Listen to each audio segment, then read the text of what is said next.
Selamat pagi Bu Yuli. Assalamualaikum warahmatullahi wabarakatuh. Waalaikumsalam warahmatullahi wabarakatuh. Alhamdulillah sehat ya. Alhamdulillah.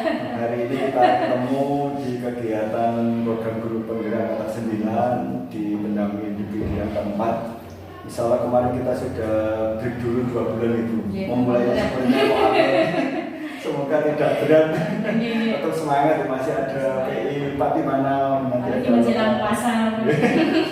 Insya Allah tetap semangat, kita selesaikan di program guru keempat guru penggerak kata 9 Bu Yuli ya. Untuk hari ini Bu Yuli, kegiatan kita adalah pendampingan individu keempat. Nanti ada 3 sesi Bu Yuli. Yang pertama adalah praobservasi, terus kedua adalah observasi kelas atau supervisi klinis, dan ketiga adalah pasca observasi. Selalu sudah disiapkan semua ya? Sudah siap. Semoga nanti kegiatan kita lancar. Yang perlu Bu Yuli ketahui, tema pendampingannya sekedar mengingatkan saja. Kegiatan tema pendampingan kita ini adalah evaluasi dan pengembangan proses pembelajaran.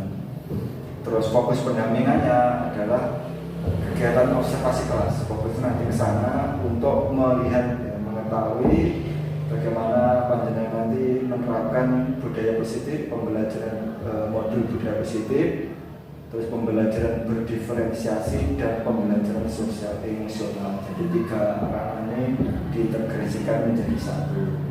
Mohon izin Bu Yuli untuk identitasnya apa ya yang diobservasi hari ini? Ya, untuk hari ini yang mau diobservasi adalah PPKN. Oh, PPKN kelas 3. Kelas 3 SDIP Badrul Salam. Sementara itu, terus tujuan pembelajaran yang di dalam modulnya Bu Yuli mungkin bisa dijabarkan sedikit Bu, enggak? Baik Pak Maji, untuk tujuan pembelajaran dari pembelajaran kali ini, yang pertama yaitu nanti setelah menyimak video pembelajaran, itu siswa diharapkan mampu mengidentifikasi hak dan kewajiban dalam menggunakan sumber energi di rumah. Kemudian dengan membaca teks, siswa mampu menyebutkan hak dan kewajiban dalam menggunakan sumber energi di rumah. Setelah itu, melalui media kuis, siswa dapat membedakan hak dan kewajiban dalam menggunakan energi di rumah dan menjelaskannya. Setelah itu, melalui diskusi kelompok, siswa dapat menjelaskan tentang hak dan kewajiban dalam menggunakan energi di rumah dan memberikan contoh-contohnya dalam kehidupan sehari-hari. Itu Pak, tujuan pembelajaran hari ini seperti itu kira-kira. Menarik sekali ini dari apa yang Dina sampaikan. Terus area pengembangan yang nanti tidak dicapai apa Bu di pembelajaran kali ini? Monggo dijelaskan. Kalau area pengembangannya yang jelas ya ranah kognitif ya Pak ya, ranah kognitif di mana nanti siswa ini diharapkan pengetahuan tentang informasi mengenai hak dan kewajiban tentang penggunaan sumber energi di rumah itu bisa dipahami dengan baik. Nah, untuk selanjutnya supaya siswa itu mampu menerapkannya dalam kehidupan sehari-hari. Jadi ada di area kognitif, psikomotor sama afektif ya? Iya. Afektif ini apa? Baiknya di sikap tadi, jadi setelah untuk di kelas ya Pak, untuk di kelas hanya nanti melalui diskusi itu nanti kan anak-anak akan tahu, oh di rumah saya praktek hemat energinya seperti ini. Jadi kalau lampu itu siang hari sebaiknya tidak dinyalakan, keran air sebaiknya tidak terlalu boros Pak. Terima kasih. Berarti sudah mencakup 3 ranah, ada kognitif, psikomotor dan afektifnya dikembangkan semuanya. Terima kasih.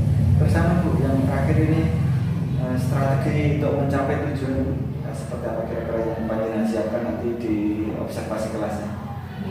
Baik Pak, untuk strateginya karena ini penggunaan energi itu kan sebenarnya sangat dekat dengan kehidupan nyata sehari-hari. Jadi strateginya yang pertama itu nanti akan menggunakan video, kan nanti lebih nyata, tidak hanya sekedar kata-kata, jadi kita menggunakan video. Alat peraga ya. Kemudian nanti untuk strategi ini ya dikelompokkan, siswa dikelompokkan sesuai dengan gaya belajarnya, sehingga nanti produk-produk yang dihasilkan bisa sesuai dengan minatnya mereka masing-masing. Saya nanti juga akan menggunakan kuis Pak. Menurut saya kuis itu nanti akan sangat menarik dan interaktif pembelajaran. Begitu kira-kira Pak strateginya. Terima kasih Bu Yuli. Sementara itu observasi dulu, kalau sudah saya catat semuanya ini luar biasa. Siap untuk masuk kelas nih? Insya Allah. Ya mudah-mudahan nanti diberikan kelancaran. Oke, makasih. Oke, kita langsung masuk kelas ini. Oke Pak. Siap.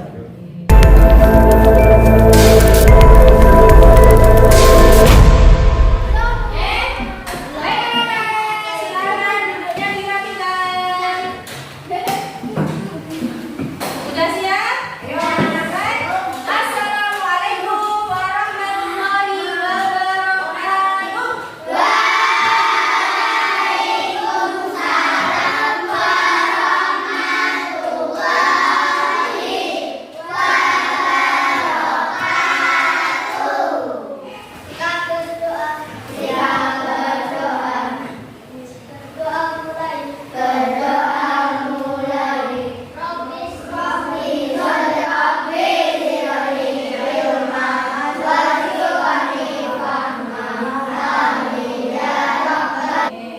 Bagaimana kabarnya hari ini? Luar biasa. Tetap semangat di Darussalam. Allahu Akbar. Apa ada yang hari ini belum sarapan kok lemes sekali?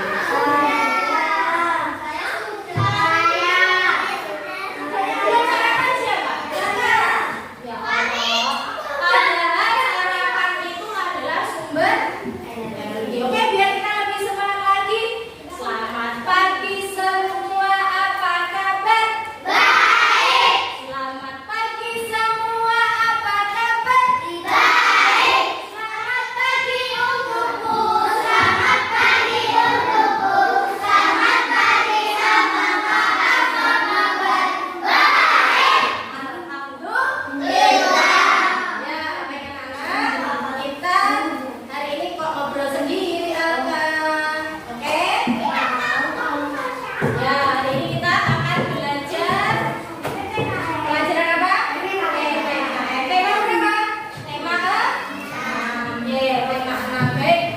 Sebelum kita mulai pembelajaran, ya, Ustazah akan menyampaikan dulu, ya, menyampaikan dulu pesan kepada kalian. Dengarkan dulu. Pesan yang pertama, ya, jangan tinggalkan sholat. Ya. Ada yang sholatnya masih bolong hari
ya kan?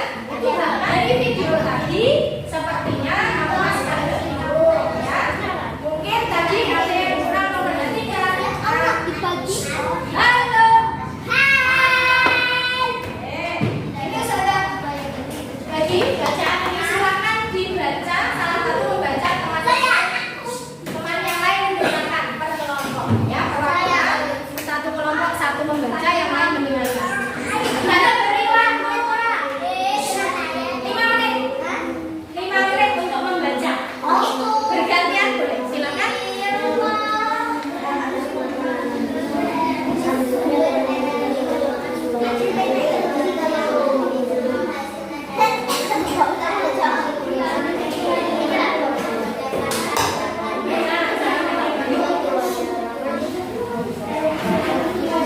Kertas yang masih putih tadi yang saudara bagi, ya. Kamu tulis satu hak dan dua hak dan dua kewajiban menggunakan energi di rumah. Sama, ya. Dan dua kewajiban. Ayo, saudara beri waktu 1 menit.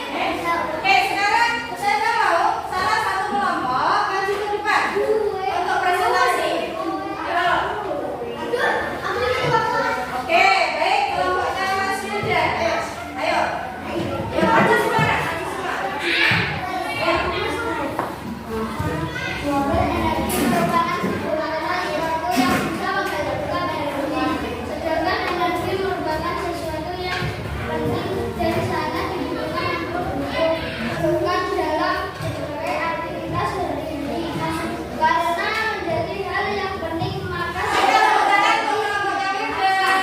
Oke, kita juga akan melanjutkan ya ke aktivitas berikutnya.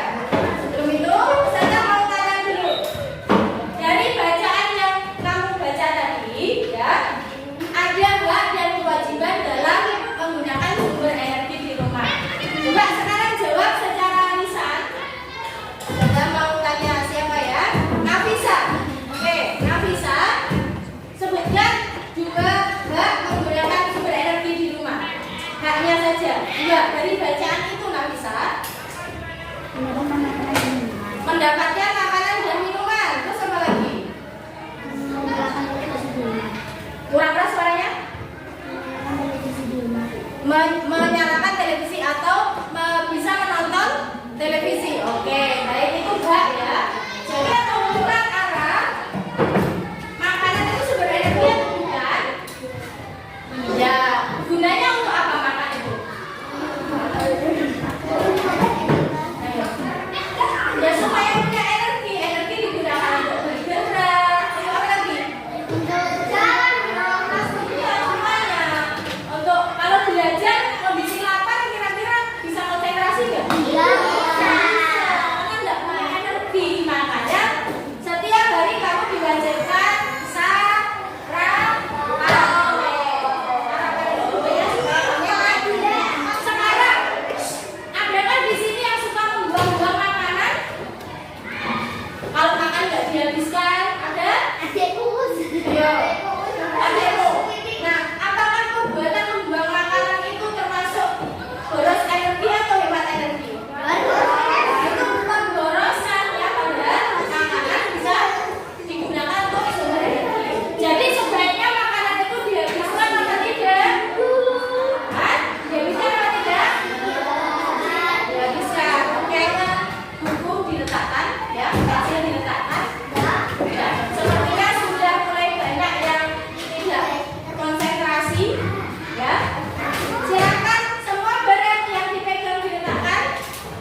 gambar, ya kan? Dan diskusi kelompok. Sekarang aku saja mau tanya dari kelompok yang Kalisa. Lutfi. Oh, kelompoknya ketuanya Lutfi. Maafkan. Yang paling suka pakai metode apa? Pakai kuis, pakai video, atau pakai gambar, atau pakai teks bacaan? Pakai kuis paling suka. Oke, kelompok ini pakai kuis. Sekarang kelompoknya Nafisa, kelompoknya Atta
warahmatullahi wabarakatuh. Waalaikumsalam warahmatullahi wabarakatuh. Gimana Bu? Kita sudah ya observasi kelas tadi, saya juga melihat anak-anak enjoy sekali, nyaman belajar di dalam materi ini panjenengan. Ini yang pertama kali refleksi ke Bu Yuli, perasaannya gimana Bu setelah melakukan pembelajaran tadi Bu? Ya, sebelumnya saya mohon maaf loh Pak, tadi anak-anak sudah mohon maaf Pak, anak-anak itu kurang sopan gitu ya, hari-hari ya seperti itu. Siap. Ada seperti itu, masih anak-anak dan belum paham mana yang ini harus berlaku seperti apa, masih polos-polos. Perasaan saya setelah melakukan pembelajaran dengan model diferensiasi, kemudian menerapkan pembelajaran sosial emosional di kelas itu, ya di awal itu kemarin-kemarin masih bingung Pak. Kemudian setelah melakukan tuh, oh ternyata tidak membingungkan bayangan saya. Tidak serumit itu sebenarnya, lega rasanya Pak, sudah bisa menerapkan di kelas.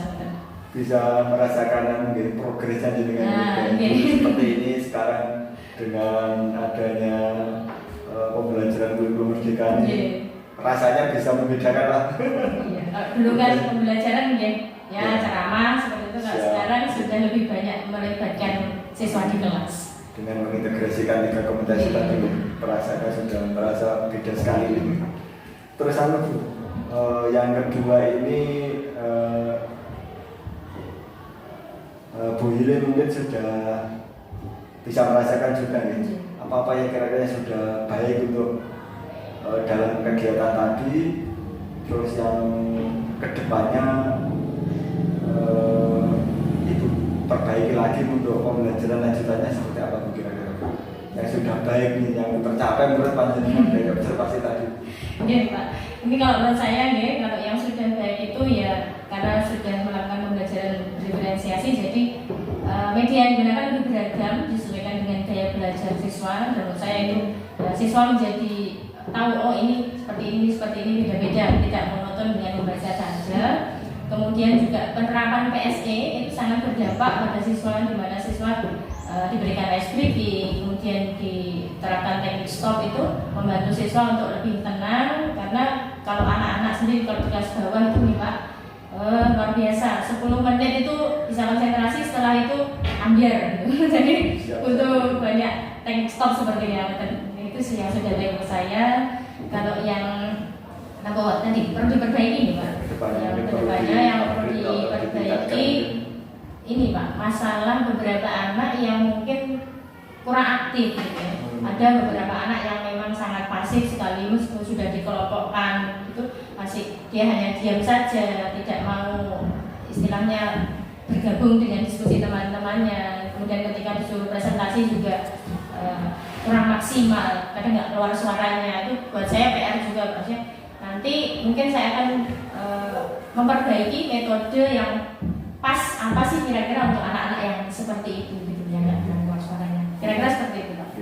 Luar biasa nih Bu Yuli ya. Jadi banyak hal positif yang sudah panjenengan rasakan dan bisa diidentifikasi. Semoga nanti kedepannya lebih maksimal lagi Bu Yuli. Kalau saya sudah luar biasa sebenarnya. Terus Bu, selama ini kan ada pendampingan 1, 2, 3, 4 ini. Ini bagaimana pendampingan ini apa manfaatnya untuk panjenengan untuk implementasi pembelajaran yang berpihak kepada murid ini sejauh mana? Iya Pak, baik. Jadi adanya pendampingan itu menurut saya seperti siraman rohani. Penguatan seperti siraman rohani. Kalau kita pergi ke kajian setiap minggu itu kan mengingatkan kita kembali, oh ternyata pembelajaran itu harusnya seperti ini. Kita sudah mulai oleng lagi, kita diingatkan lagi. Nah mungkin manfaatnya pendampingan di situ Pak. Jadi kita diingatkan kembali, diluruskan kembali, dipahamkan kembali tentang bagaimana penerapan yang benar dalam belajar, supaya kita lebih bisa melakukan pembelajaran yang berpihak kepada murid. Terima kasih Bu Yuli. Terus ini ada tadi selama supervisi klinis di kelas, di ending kegiatan saya melihat ada umpan balik dari siswa untuk Bu Yuli. Tanggapannya gimana Bu? Ada umpan balik dari siswa ini? Jadi kalau tadi itu saya dari umpan balik yang diberikan siswa rata-rata memberikan umpan balik yang positif karena dengan adanya media-media yang menarik seperti kuis tadi kan ya, kemudian video yang menarik, kemudian worksheet interaktif tadi membuat mereka itu lebih merasa dilibatkan gitu dalam pembelajaran. Oh ternyata saya bisa ya, oh ternyata belajar itu tidak harus nulis, tidak harus hanya membaca gitu. Bagi mereka itu menyenangkan. Sudah ke student oriented ya, belajar merasa dilibatkan dalam pembelajaran. Kan dulu tuh selalu teacher center, selalu anak-anak harus begini. Sekarang paradigmanya beda. Gitu. Terus untuk rencana tidak lanjut ke depannya, dulu mungkin kompetensi yang panjenengan rencanakan untuk pengembangan setelah P4 belajar bisa diceritakan. Kompetensi panjenengan yang perlu dikembangkan. Jelas, saya perlu lebih memperbaiki ke kompetensi kognitif saya, kompetensi kognitif profesional saya, bagaimana menjadi seorang guru yang mampu menjadi pemimpin pembelajaran yang baik. Dan nanti kedepannya rencananya adalah itu juga lebih banyak menerapkan pembelajaran sosial emosional di kelas sehingga pengkondisian kelas itu lebih mudah. Itu yang mungkin harus saya pelajari lagi di kompetensi itu. Jadi penerapan PSE di kelas bagaimana yang efektif dan variatif sehingga nanti bisa membantu untuk membentuk karakter anak menjadi generasi yang beradab. Menurut saya seperti itu. Luar biasa nih plan ini.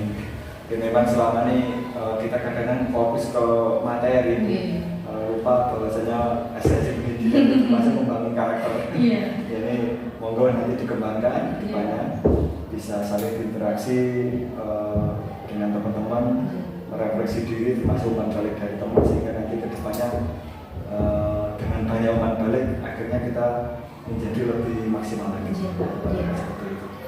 Terus yang terakhir ini Bu Yuli, untuk hari ini kan sudah observasi nih, target berikutnya kira-kira apa Bu yang mau dikerjakan atau dicapai?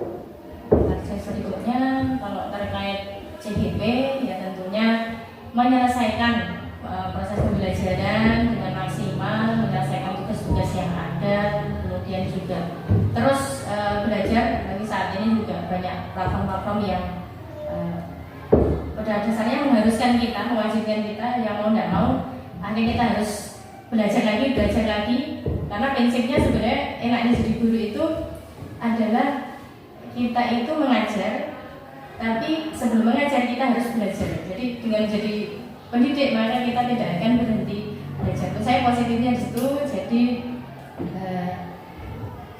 tindak lanjutnya untuk kedepannya terus belajar memperbaiki diri supaya peran saya sebagai guru lebih maksimal.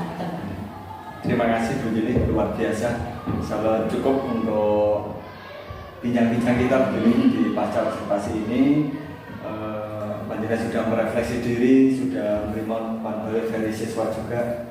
Ini ada beberapa catatan tadi. Semoga apa yang kita lakukan hari ini menjadi semangat Bu Yuli untuk menjadi motor di sekolah ya. Tidak hanya di kelas. Tentunya dengan dukungan dari rekan-rekan. Nanti bisa diimplementasikan di kelas 1, 2, 3, 4, 5, bukan hanya Bu Yuli dan menjadi motornya bagi guru yang lain. Sementara itu aja Bu Yuli, untuk teman kita pada menjelang siang ya. Terima kasih atas waktunya. Sampai ketemu nanti di Loka Karya 4. Semoga semuanya lancar. Amin. Terima kasih. Wassalamualaikum warahmatullahi wabarakatuh. Waalaikumsalam warahmatullahi wabarakatuh. Terus bangun, salam kunci.